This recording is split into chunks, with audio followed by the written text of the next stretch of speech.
Hello, students, and welcome to Roshi's Education Point. Today, we are starting with your English Reader textbook, Class 5, Chapter 14. The name of the chapter is A Guru Bhakt Girl, Kali Bai. गुरु भक्त वो इंसान को बोला जाता है जो अपने teacher से, अपने गुरु से बहुत ज़्यादा प्यार करता है। तो ये जो स्टोरी है ये ऐसी ही एक लड़की के बारे में है जिसका नाम है काली बाई, जो भी अपनी गुरु से बहुत ज़्यादा प्यार करती थी। क्वेश्चन है, who was the student who gave his thumb to his teacher in guru dakshina. और वो कौन सा ऐसा स्टूडेंट था जिसने अपना जो थंब था वो अपने टीचर को दे दिया था गुरु दक्षिणा में। Second, do you know some great pupils who loved their guru. आपको कुछ ऐसे नाम के बारे में पता है क्या जो अपने गुरु से बहुत ज़्यादा प्यार करते थे। And question number 3, in our Rajasthan there was a girl who sacrificed her life to save her guru. Rajasthan में भी एक ऐसी लड़की थी जिसने अपने गुरु की जान बचाने के लिए खुद की जान को सैक्रिफाइस कर दिया था। इन सभी क्वेश्चंस के आंसर्स जानने के लिए we have to start this chapter. So now let's start this chapter with section 1. Kali Bai was a Bhil teenaged girl. अब काली भाई कास्ट के अकॉर्डिंग एक भील थी, टीनेजर थी और एक लड़की थी। She lived at Rastapal village of Dungarpur in the 1940s. ये कहाँ रहती थी? रास्तपाल विलेज में। रास्तपाल विलेज डूंगरपुर में आता था और ये कहानी है 1940s के ज़माने की। That time, most of the Rajasthan was under the rule of the princely states who were loyal to the British. अब 1940s के टाइम पर राजस्थान का ज़्यादातर एरिया प्रिंसली स्टेट्स के कंट्रोल में था। वो लोग ही इस पर रूल करते थे और वो लोग ब्रिटिशर्स के बहुत लॉयल थे। When the Quit India movement was announced on 9th August 1942, the people came out in an open opposition to colonial rule. अब when the Quit India movement was started, Quit India movement start हुआ था 9th August 1942। जैसे ही India ये movement start हुआ, लोग इस movement के oppose में आ गए, कॉलोनियल रूल के अपोज में आ गए। Social activist in Dungarpur inspired by the Gandhian leader Thakkar Bappa established the Dungarpur Sevak Sangh. अब डूंगरपुर में एक सोशल एक्टिविस्ट हैं। सोशल एक्टिविस्ट उस इंसान को कहते हैं जो सोसाइटी के वेलफेयर का काम करते हैं। तो यहाँ पर जो सोशल एक्टिविस्ट हैं उनका नाम है ठक्कर बापा। इन्होंने एक सेवक संघ इस्टेब्लिश किया है जिसका नाम है Dungarpur Sevak Sangh. The Sevak Sangh used to run schools for Dalits and tribals in the district. अब इस सेवक संघ का काम था कि जितने भी दलित्स हैं, मतलब छोटी जाति के जितने भी लोग हैं, ट्राइबल्स हैं, उन सभी के लिए ये एक स्कूल रन करते थे जिसमें दलित्स और ट्राइबल्स के घर के बच्चे भी पढ़ाई कर सकते थे। They install the feeling of patriotism and bravery in the students. यहाँ पर ये बच्चों के अंदर देशभक्ति, बहादुरता, ये सारी फीलिंग्स डालते थे, उनको सिखाते थे। The Prince of Dungarpur was forced by the British to stop the Sevak Sangh from operating these schools. अब जो प्रिंस थे डूंगरपुर के, ब्रिटिशर्स ने उन प्रिंस को फोर्स करा कि आप जाकर ये सेवक संघ को काम करने से रोक दो। क्यों रोकना था? क्योंकि वो देशभक्ति फैला रहे थे और अगर देशभक्ति ज़्यादा फैल जाएगी तो लोग ज़्यादा ब्रिटिशर्स के अगेंस्ट में चले जाएंगे, जो कि ब्रिटिशर्स बिल्कुल भी नहीं चाहते थे। इसलिए ब्रिटिशर्स ने प्रिंस ऑफ डूंगरपुर को बोला कि आप जाओ और जाके सेवक संघ को रोको, जिससे कि वो स्कूल्स को ऑपरेट ही ना कर पाए। Due to this an organisation called the Praja Mandal was formed to conduct a campaign against this unjust closure of schools and demanding the end of the colonial rule. अब प्रिंस ऑफ डूंगरपुर ने तो बिल्कुल वैसा ही करा जैसा कि ब्रिटिशर्स ने उसे करने को कहा था। अब जैसे ही सारे स्कूल्स बंद हुए तो हम लोगों ने, इंडियंस ने, एक ऑर्गेनाइजेशन बनाई जिसका नाम था प्रजामंडल। ये ऑर्गेनाइजेशन फॉर्म हुई थी ताकि हम लोग कैंपेन कर सकें ये जो गलत तरीके से स्कूल्स क्लोज कर दिए गए हैं उसके लिए, और ये जो कॉलोनियल रूल है इसको ख़त्म करने के लिए। इन दोनों रीज़न्स की वजह से कैंपेन करने थे और उसी कैंपेन को करने के लिए प्रजामंडल बनाई गई थी। प्रजामंडल क्या है? ये एक ऑर्गेनाइजेशन है।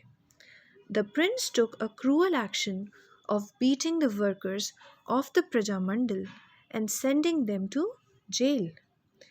अब जो प्रिंस था, प्रिंस को तो किसी भी हालत में ब्रिटिशर्स की बात माननी थी, उसको तो स्कूल्स को बंद ही रखना था।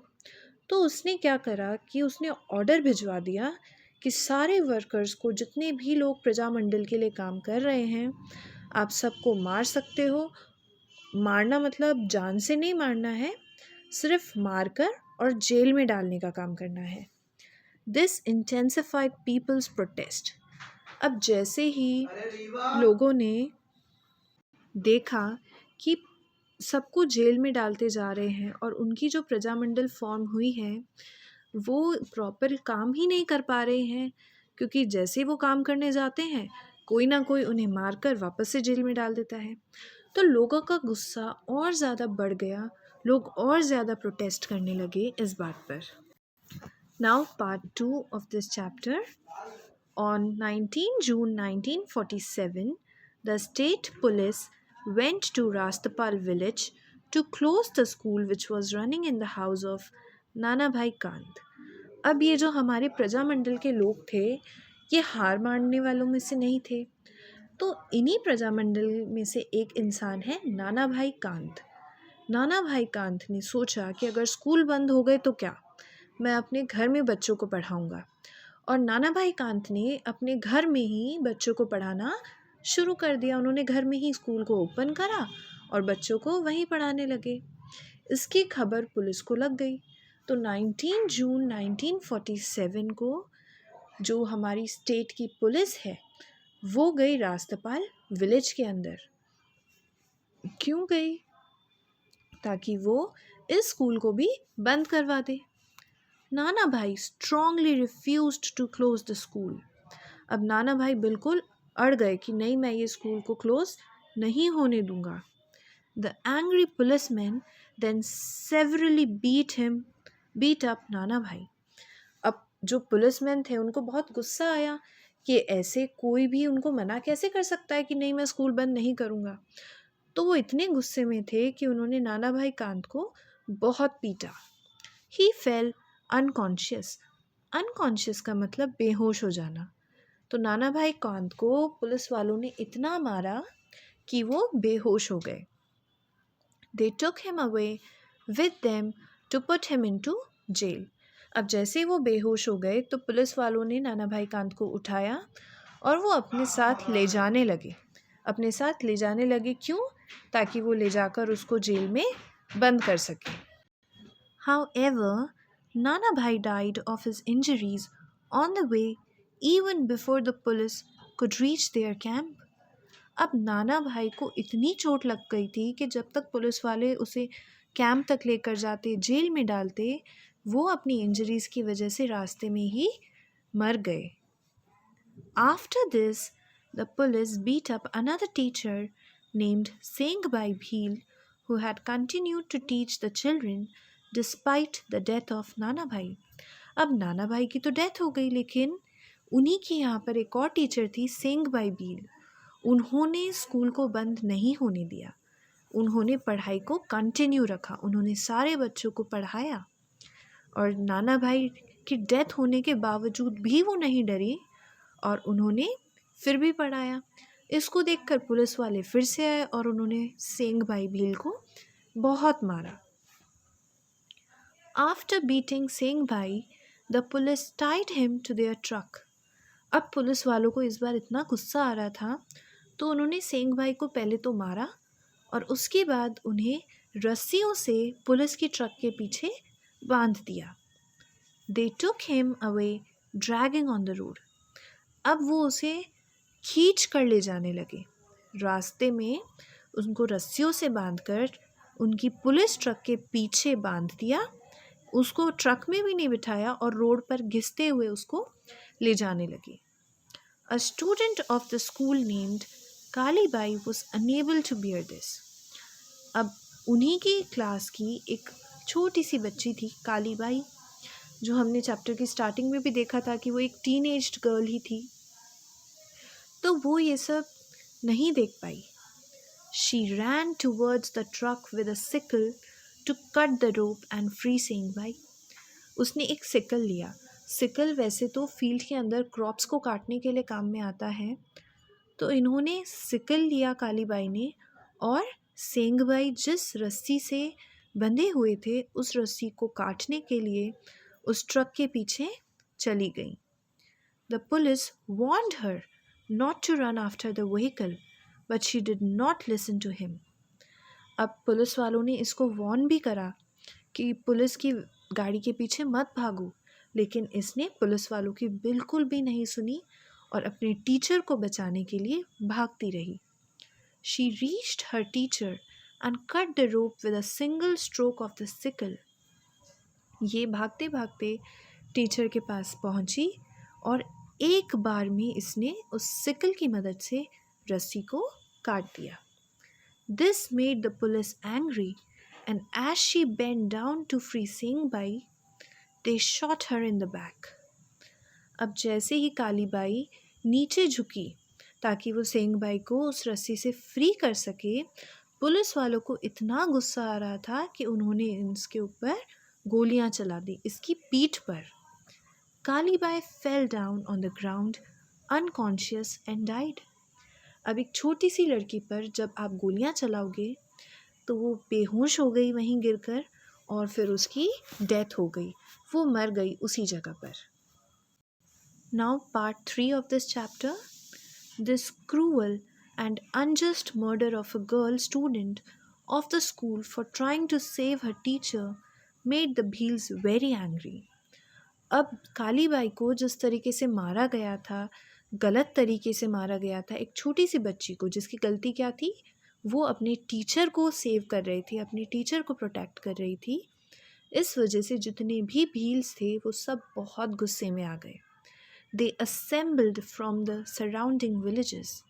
जितने भी आसपास के गांव थे, सारे भील्स एक साथ इकट्ठे हो गए।